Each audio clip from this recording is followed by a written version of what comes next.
was one, they call it Sudbury 17 wildfire.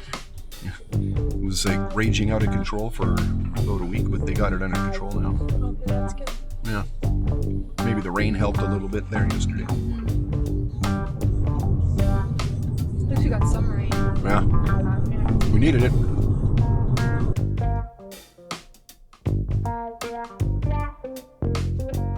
We're going to keep going straight. We're going into the road test area.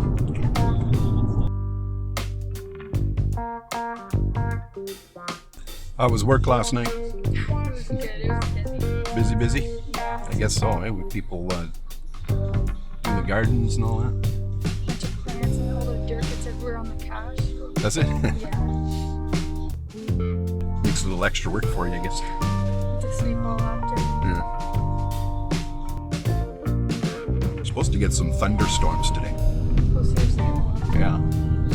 I could feel that in my fingers. Thunderstorm? The arthritis. I'm starting to get a little bit of arthritis. Oh, okay. Everything swells up before it rains, so I know it's going to rain. Oh, wow.